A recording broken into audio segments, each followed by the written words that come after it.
Derek. Derek. What am I gonna do? This is an open reply to a video posted by Mr. Derek Tant 2 days ago entitled, "Is Nasal Snuff Coming Back? Sir, it never left. And for that reason I say to you, tisk, tisk, tisk. And may I repeat myself, tisk." I disagree with a couple of your statements in your video. I tried to comment, but for whatever reason, Edge was being a bastard, and every time I tried to put a comment in, it threw me back to Bing search. It's very odd. I don't know why it was doing that, so I decided to make a video. I take exception to a couple of your comments, and in no particular order. I do not believe nasal snuff has ever gone away from the YouTube consciousness, although the cast of reviewers has changed radically. We have lost Smoking SE77 as a reviewer, Tobacco Lassie as a reviewer, Michael Snuff as a reviewer, Ben Snuff Begins as a reviewer. These folks don't post anymore. However, we have new snuff reviewers, including the Angry Buddha Official, Snuff, what's it called? Snuff and Things. We've got Smokeless Choice out of Canada. All of us are still doing nasal snuff reviews. And I'm, of course, still here, although I was absent for a while because of both life challenges and technical problems, and the inability to replace my computer and get help setting it up because of the COVID lockdowns. But I'm back, and I'm doing a lot of snuff reviews. I've probably posted 30 of them in the last month and a half.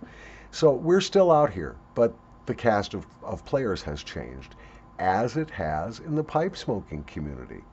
Think about all the people who used to regularly post pipe tobacco and pipe reviews that aren't doing it anymore.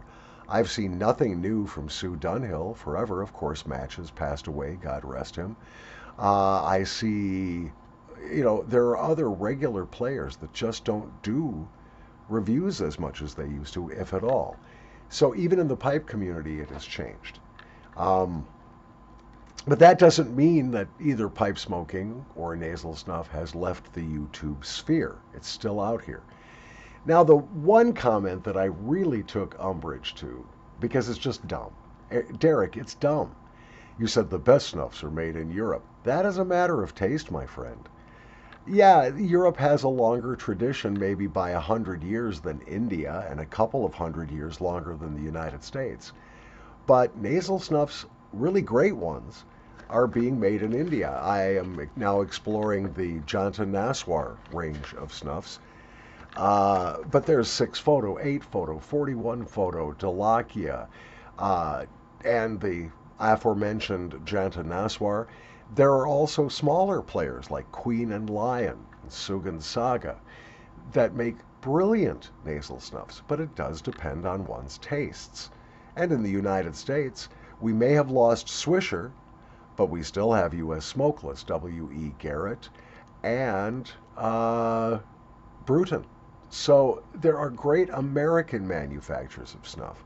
In Brazil, there's Império Tabaco do Brasil. I haven't tried any of their snuffs yet, but they're supposed to be just brilliant.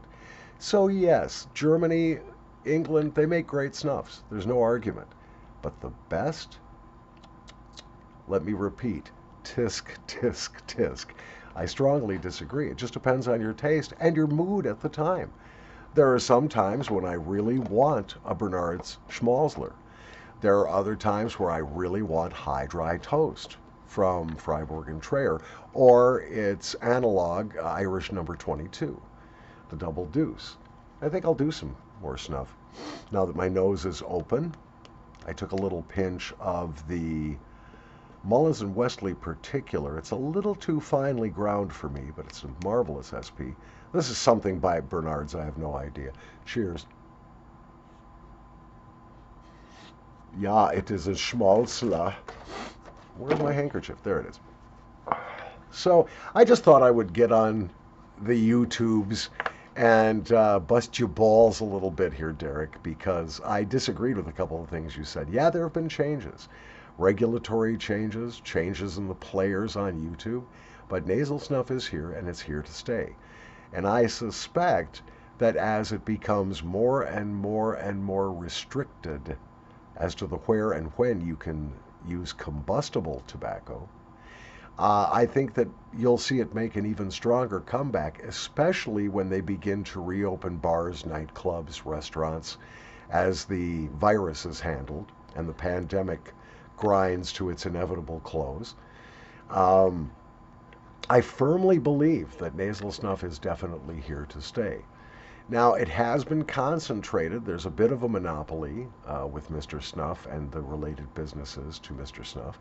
But you can also still buy nasal snuff at thenortherner.com and from tokesnuff.com directly. Toke Snuff also sells the auto range, the new auto range of oiled snuffs. And they also sell Freiburg and Trayer. So they will ship to the United States still. And of course, if you live in the South, particularly in the United States, you can easily find the American scotches and so on at your local brick and mortar. I would think you living in Texas would have no problems getting your hands on American snuffs. And to my taste, a lot of them are really good. I have to tell you a little story. I was on a flight between Minneapolis and Atlanta on my way to Costa Rica. Now, at the beginning of the flight, they run the safety video. You have to watch the safety video. And they say, Delta Airlines prohibits all forms of tobacco use on its flights. Thank God they banned smoking. I was a cigarette smoker when they banned smoking on airplanes, and I could not have been happier. It was nasty. The whole plane smelled like an ashtray. It was horrific. And then you would always get some asshole trying to smoke a cigar on the plane. Just horrible. As far as banning Copenhagen and other dip tobaccos, glad they did that. I was on a flight a few years ago, and the guy that was sitting right next to me, 3 seats across, he's in the middle seat, I'm at the window, and he's into an empty coffee cup with his Copenhagen juice. And you know what's going to happen. The plane hits a big pocket of turbulence, and his tobacco juice goes all over me. It splatters my shirt, stains my shirt. It even got into my eye. So yeah, let's prohibit dip on airplanes. But on the flight between Minneapolis and Atlanta, I was severely scolded by a flight attendant for using nasal snuff. She first thought that I was using cocaine or some other sniffable drug. When I assured her that it was just nasal snuff tobacco, I got a stern talking to. And I was told that if I did not stop using the snuff on the plane, that was failure to comply with crew instructions, and I could even be arrested or at the very least fined when we got to Atlanta. So I put my snuff back in my pocket. But I think as smoking becomes more and more restrictive, we will have more need to use things like Swedish snus and nasal snuff. So no, it never went away, and therefore it doesn't really need to come back. So that's my, oh goodness, coffee. Here, I'm going to do another slug. So anyway, Derek, that's my opinion. Take it for what it's worth. I love your channel. I've been a long-time subscriber. Always try to check it out. You do great pipe tobacco reviews and great pipe reviews. Love sitting and smoking a bowl with you from here in the dank basement.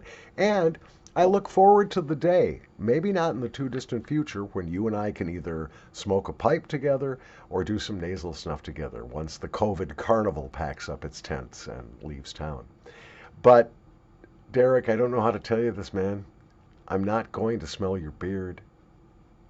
I'm not gonna. Especially under the COVID restrictions, social distancing, and how am I supposed to properly sniff your beard with a mask on?